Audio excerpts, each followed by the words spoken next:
Hey guys, അങ്ങനെ one പീസിൻ്റെ ചാപ്റ്ററുള്ള 1181 ബ്രീഫുള്ള spoilers നമുക്ക് കിട്ടിയിട്ടുണ്ട്.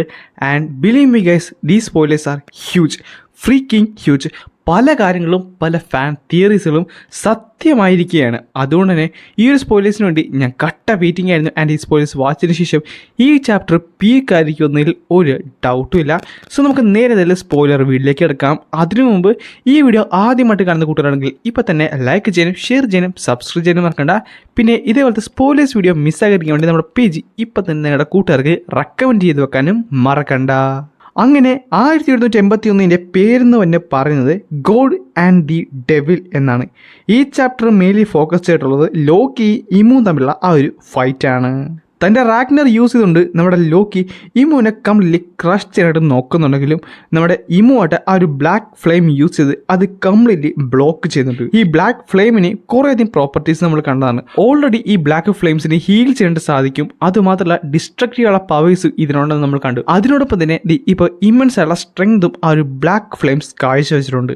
അതുമാത്രമല്ല നമ്മുടെ ഇമുവിനും ടെക്നിക്കലി അവൻ്റെ ബോഡി മാനിപ്പുലേറ്റ് ചെയ്ത് ബിഗ് ആകാൻ സാധിക്കും, ലൂഫിനെ പോലെ തന്നെ.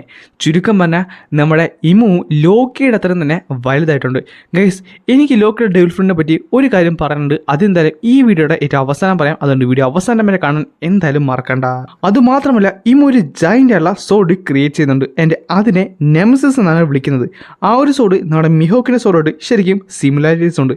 അതുമാത്രമല്ല മിഹോക്കിനെ കണ്ണും ഇമുവിൻ്റെ കണ്ണും തമ്മിലുള്ള സിമിലാരിറ്റീസും നമുക്കറിയാം. ആൻഡ് ലോക്കിനെ ഇമു അറ്റാക്കുകയും ചെയ്യുന്നുണ്ട്. അവൻ്റെ നെഞ്ചത്തേക്ക് ആ ഒരു സോഡ് കുത്തി ഇറക്കുന്നുണ്ട്, മിഹോക്കിൻ്റെ അറ്റാക്ക് പോലെ തന്നെ.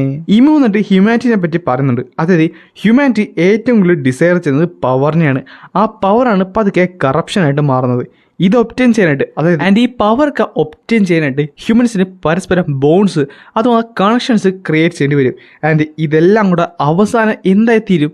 അതാണ് ഡോമിനേഷൻ. എന്നാൽ ലോക്കി ഇതൊന്നും തന്നെ സമ്മതിക്കുന്നില്ല. ലോക്കി ഒരിക്കലും ഒരാളുടെ മുമ്പിൽ കീഴടങ്ങത്തില്ല, അവൻ സബ്മിറ്റ് ചെയ്തില്ല എന്ന് പറയും.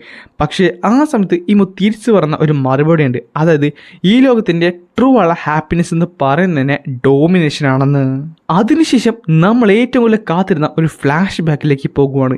ഇമുവും ജോയ് ബോയും തമ്മിലുള്ള ആ ഒരു ഫ്ലാഷ് ബാക്ക്. ജോയ് ബോയിനെ പറ്റി ക്ലിയർ ആയിട്ട് കാണാൻ സാധിക്കത്തില്ല. പക്ഷേ അതിനുശേഷം ഇമു ശരിക്കും ദേഷ്യത്തിലാണ് എന്നിട്ട് പറയും ചെയ്യും, അത് സത്യമല്ലായിരുന്നോ ജോയ് ബോയെന്ന് അവൻ ചോദിക്കുന്നുമുണ്ട്. ഈ സമയത്ത് ലോക്കി മാസീവുള്ള അറ്റാക്ക് ചെയ്യാൻ നമ്മുടെ ഇമു തീർച്ചയായും ആ ഒരു ആഡം സ്ട്രീയിലേക്ക് ചെന്ന് വീഴുന്നുണ്ട്.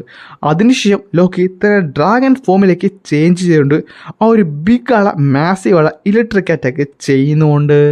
എന്നാൽ ആ ഒരു അറ്റാക്ക് ചെയ്തിട്ടും നമ്മുടെ ഇമുവിന് ഒന്നും തന്നെ സംഭവിക്കാതെ അവിടുന്ന് വന്നുകൊണ്ട് ചിരിച്ചുകൊണ്ട് പറയുകയും ചെയ്യും, സോ നീ തിരിച്ചെത്തിയല്ലേ. അതും പറഞ്ഞുകൊണ്ടാണ് ഈ ഒരു ചാപ്റ്റർ ഇവിടെ അവസാനിക്കുന്നത്. ഇനി നമുക്ക് ഇമുവിൻ്റെയും ലൂഫിയുടെയും ഡെവിൽ ഫ്രൂട്ടിനെ പറ്റി സംസാരിക്കാം. ഈ രണ്ട് ഡെവിൽ ഫ്രൂട്ടും സെയിം ആണെന്നാണ് എനിക്ക് തോന്നുന്നത്. ചുരുക്കം പറഞ്ഞാൽ രണ്ടിനെ കോർ സെയിം ആണ്, പക്ഷേ ഔട്ട്പുട്ട് ചെറിയ വ്യത്യാസമുണ്ടെന്ന് മാത്രം.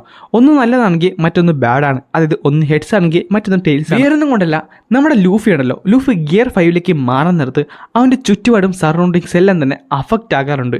ചുരുക്കം പറഞ്ഞാൽ അത് ലൂഫിനെ പോലെ തന്നെ പൊട്ടിച്ചിരിക്കുന്ന പോലെ, അഥവാ ഒരു റബ്ബറി ആ ഒരു ഫീല് അത് നന്നായിട്ട് തന്നെ കാണാൻ സാധിക്കുന്നുണ്ട്. ചുറ്റിനുള്ള എല്ലാ സ്ഥലവും അഫക്റ്റ് ആകും. എന്നാൽ ഇത് തന്നെയാണ് നമ്മുടെ ഇമു ചേഞ്ച് ആയപ്പോഴും കണ്ടത്. അവൻ്റെ ചുറ്റിനുള്ള എല്ലാ സ്ഥലവും അഫക്റ്റ് ആയിട്ടുണ്ട്. പക്ഷേ നമ്മുടെ ലൂഫിനെ വെച്ച് കമ്പയർ ചെയ്യാൻ നേരത്ത് നേരെ ഓപ്പോസിറ്റായിട്ട് കുറച്ചുകൂടെ ഈവിലായിട്ട്. അതുമാത്രമല്ല ആ ഒരു ബാക്ക്ഗ്രൗണ്ട് മ്യൂസിക്കും നമ്മുടെ ഇമുവിനും ഉണ്ട്, പക്ഷേ മറ്റൊരു ടൂണിലാണെന്ന് മാത്രം. പിന്നെ നമുക്കറിയാം നമ്മുടെ ലൂഫിക്ക് ഇമാജിനേഷനെ റിയാലിറ്റിയിലേക്ക് എത്തിക്കാൻ സാധിക്കും. എന്നാൽ ഇത് തന്നെയാണ് ഇമുവും ചെയ്യുന്നത്.